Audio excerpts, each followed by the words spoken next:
ایک ہوتا ہے محتاج، ایک ہوتا ہے فقیر، اس میں فرق ہے۔ ایک آدمی کو اچھے کپڑے پہننے کے پیسے نہیں ملتے تو وہ فقیر نہیں، وہ محتاج ہے، اس کے پاس تو ہے ہی نہیں تو وہ کہاں سے پہنے۔ لیکن ایک آدمی کے پاس لاکھوں اور کروڑوں روپیہ پڑا ہے لیکن وہ بھی سادہ سا لباس پہننا پسند کرتا ہے تو یہ فقیر ہے، یہ درویش ہے۔ کنجوس اور درویش میں بھی فرق ہوتا ہے۔ ایک آدمی اس کا پیسے لگانے کو دل ہی نہیں چاہتا، خرچ ہی نہیں کرنا چاہتا، وہ بخیل ہے، کنجوس ہے۔ لیکن ایک شخص وہ ہے جس کے پاس سرمایہ ہے، مال ہے، لیکن وہ اپنی ذات کو بڑھانا پسند نہیں کرتا، وہ درویش ہے، وہ فقیر ہے۔ حضرت سیدنا عبد الرحمن ابن عوف رضی اللہ تعالیٰ عنہ کے پاس اتنے پیسے تھے کہ نبی پاک صلی اللہ علیہ وسلم نے فرمایا تو پکا جنتی ہے پر سب سے آخر میں جنت میں جائے گا۔ حضور میری غلطی، فرمایا جتنے پیسے ہیں اتنا حساب بھی تو دینا ہے۔ جس کے پاس صرف ہینڈ کیری بیگ ہوتا ہے نا وہ فٹافٹ باہر آ جاتا ہے، اور جس کے جتنے زیادہ بیگ ہوتے ہیں اس کو اتنی دیر چین پہ کھڑے رہ کے انتظار کرنا پڑتا ہے۔ تو فرمایا کسٹم بھی تو نے ادا کرنا ہے نا بھائی، نکل کے آنا ہے اس جنگل سے، تو کیسے جائے گا؟ جتنا مال ہے اتنا حساب دینا ہے۔ تو حضرت عبد الرحمن ابن عوف بڑے مالدار تھے، 80 ہزار درہم تو آپ کے انتقال کے بعد آپ کی ازواج کے حصے میں آئے تھے، اتنے تگڑے مالدار تھے۔ اور دینے کا انداز یہ تھا کہ اپنی بیوی اور بچوں کو کھلی چھٹی تھی، کہتے تھے جو جس کا دل کا ایک کھاؤ، ایک دن میں 5 الگ الگ کھانے بھی تم پکانا چاہو تو تمہیں اجازت ہے۔ کنجوس نہیں تھے، بخیل نہیں تھے، لیکن خود جب کھانا کھاتے تھے تو دال کو پیس کر شوربہ بنا کر اس میں روٹیاں بھگو کے کھاتے تھے۔ تو لوگ پوچھتے کہ جناب ہمارے لیے سارا کچھ ہے، بخیل بھی آپ کوئی نہیں، مالدار بھی، یہ کیا کر رہے ہیں؟ تو فرماتے تو سرید کھا رہا ہوں، یہ کھانا میرے محمد کی سنت ہے صلی اللہ علیہ وسلم۔ فرمایا یہ کریم کا طریقہ ہے، میں وہ طریقہ، میں فرض محبت ادا کر رہا ہوں، کسی کی ادا کو ادا کر رہا ہوں، یہ میرا انداز ہے، میری ذات کے بارے میں میرا یہی انداز ہے۔ سرکہ کھا رہے تھے تو بیٹے نے کہا ابا جی آپ کیوں کھا رہے ہیں، کتنے دن ہو گئے آپ نے بنا ہوا گوشت نہیں کھایا، تو کھائیں۔ فرمانے لگے بیٹے کل لقمہ اٹھایا تھا گوشت کھانے کو تو مجھے اپنے نبی کا فقر یاد آ گیا، مجھے رسول رحمت صلی اللہ علیہ وسلم نے وہ جو مہینہ کھانا نہیں کھایا وہ یاد آیا ہے۔ تو حضور کی وہ چیزیں مجھے ان اعلیٰ غذاؤں میں مبتلا ہونے نہیں دیتی، تمہیں اجازت ہے۔ تم بھئی بادشاہی میں فقیری،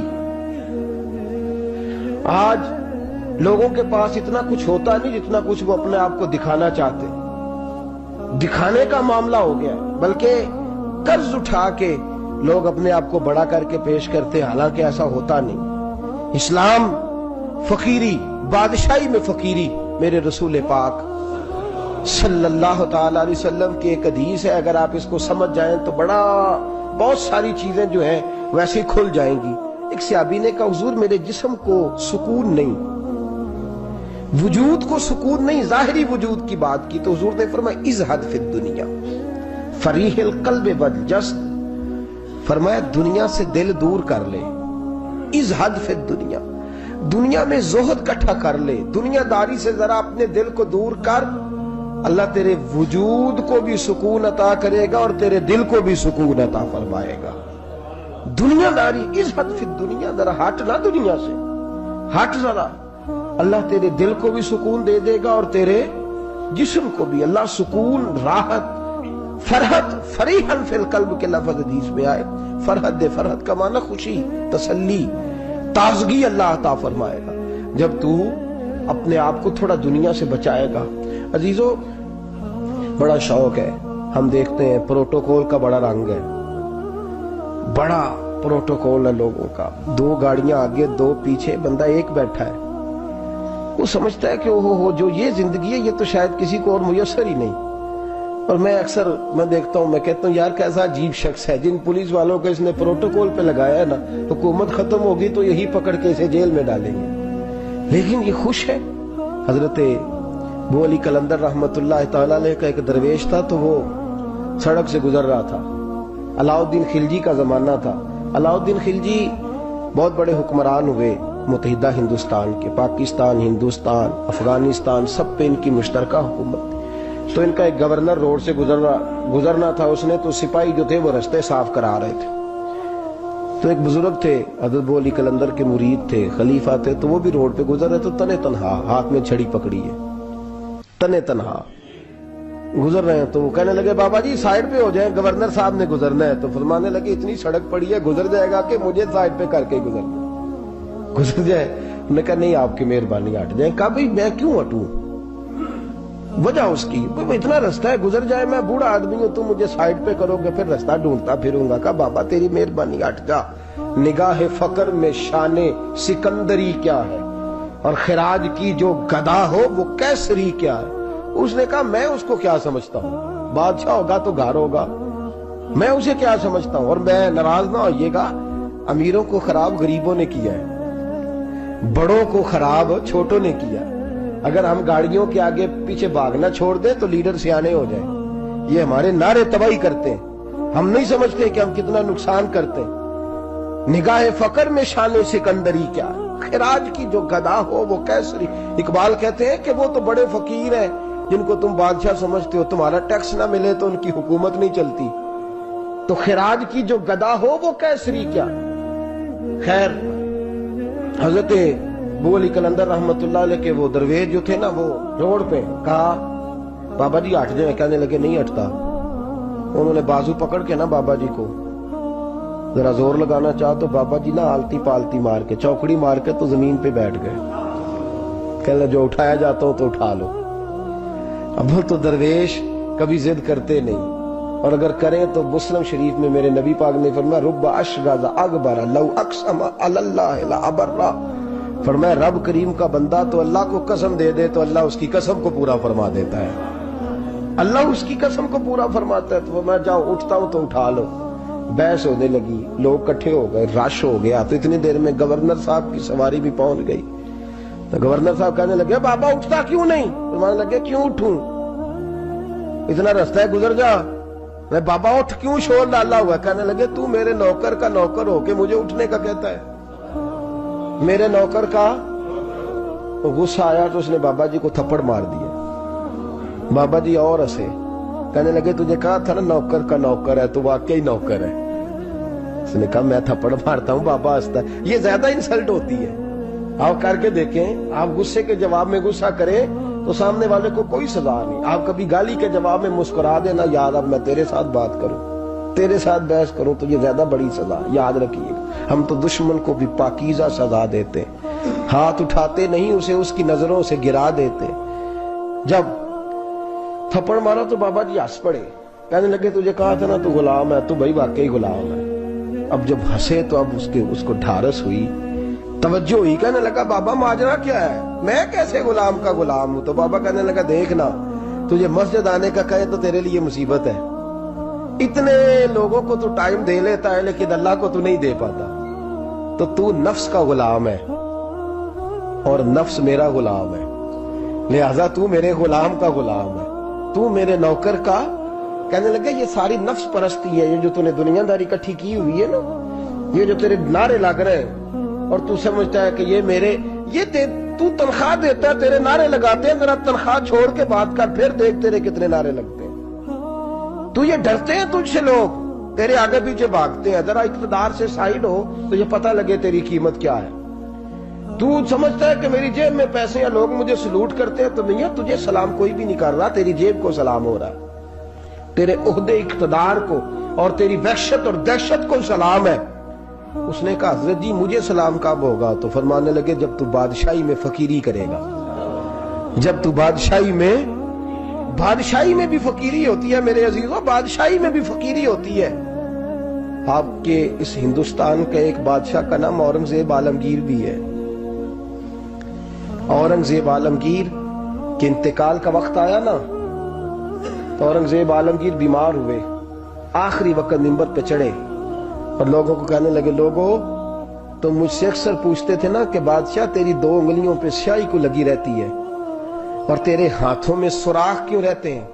اورنگزیب عالمگیر یہ میں آپ کو فرشتوں کی کہانی نہیں سنا رہا، اس دنیا میں، اس دور میں، اس دھرتی پر بسنے والے لوگوں کی کل کی بات سنا رہا ہوں۔ اس ہندوستان میں ہندوؤں کے ملک پر حکومت کرنے والے ایک مسلمان دیانتدار بادشاہ کی بات سنو.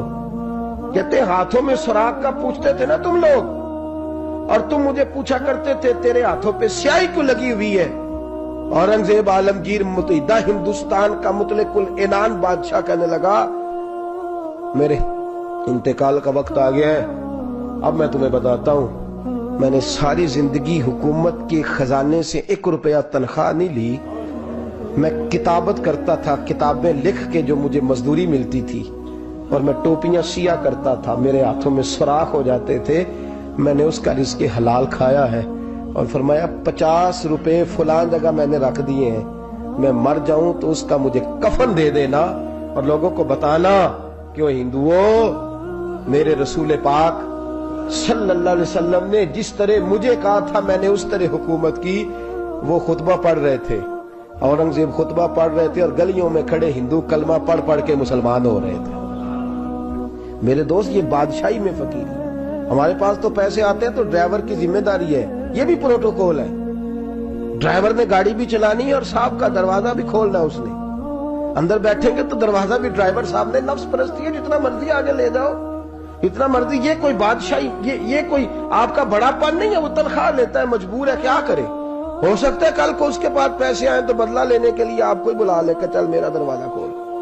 وہ محبت کے ساتھ, عقیدت کے ساتھ تھوڑی ایسے کر رہا ہے. ہم سرا مال آتا ہے, ہم بڑے بن جاتے ہیں. جو بڑے تھے وہ حضرت مولا کائنات شیر خدا علی المرتضیٰ رضی اللہ تعالیٰ عنہ فرماتے ہیں میں نے حضور کی بارگاہ میں عرض کی یا رسول اللہ کو نصیحت ہی کر دیں, حضور مجھے کوئی.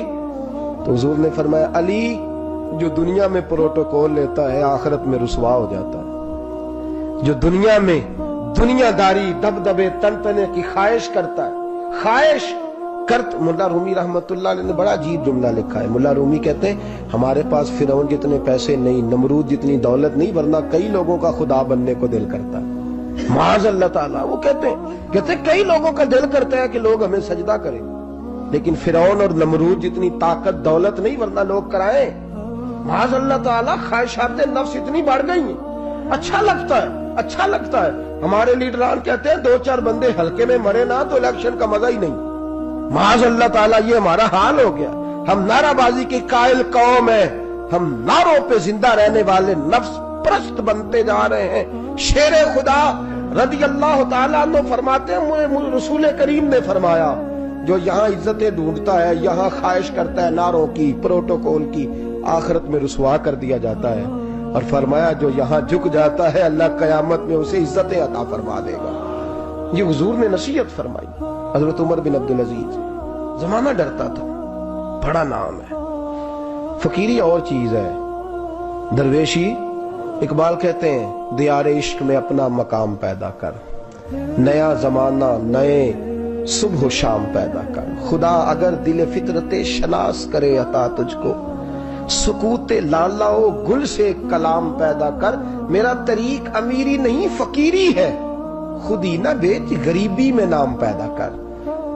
حضرت عمر بن عبدالعزیز رات کو بیٹھ کے نہ لکھ رہے تھے, تو ایک نوجوان آپ کی خدمت کے لیے رہتا تھا ہر وقت. حضرت جی لکھ رہے تھے, چراغ جل رہا تھا تو کوئی تحریر کر رہے تھے. ایک مہمان بھی آیا ہوا تھا, تو وہ نوجوان نہ بیٹھے بیٹھے نہ لیٹا تو سو گیا. توجہ ہے آپ کی میری بات پہ؟ بیٹھا بیٹھا نہ وہ بیچارہ سو گیا, تو حضرت نے تکیہ پیش کر دیا. وہ نوجوان نے تکیہ پکڑا تو اس نے لپاٹ کے وہ گہری نیند چلا گیا. ایک جھونکا ہوا کا آیا تو چراغ گل ہو گیا. مہمان بیٹھا تھا, کہنے لگا حضرت جی میں چراغ جلا دوں؟ فرمانے لگے نہیں, مہمان سے خدمت نہیں لینی چاہیے, میں جلاتا ہوں. کہا پھر اس کو اٹھا لے. کہنے لگے جوانوں کو نیند زیادہ آتی ہے, سویا رہنے دو. کہا حضور سونے تو نہیں آیا, خدمت کے لیے آیا. فرمانے لگے یار سویا رہنے دو, کیا عرض ہے. حضرت عمر بن عبدالعزیز اٹھے, چراغ جلایا, واپس آ کے بیٹھے تو وہ دیکھے نا, یہ بادشاہوں کے لیے تو نہیں نا ایسا ہوتا, بادشاہ تو نہیں نا کر سکتے. یہاں تو تھوڑا سا جس کے پاس پیسہ آ جائے وہ کہتا ہے کہ تو نوکر میرے منہ میں کبھی لقمہ بھی ڈال دے تو پھر ہی ہے. میں اس کا مجھ سے تنخواہ لیتا ہے اور اب یہ اتنا کام بھی نہیں کر سکتا. ہر کام ہم کرانا پسند کرتے ہیں. کہا حضرت عمر بن عبدالعزیز سے کہنے لگا حضور عجیب آپ بادشاہ ہیں, آپ نے غلام کو جگایا ہی نہیں. حضرت عمر نے کیا, حضرت عمر بن عبدالعزیز نے جو قانون پیش کیا بڑا زبردست ہے. فرمانے لگے کم تو انا عمر بن عبدالعزیز رجعت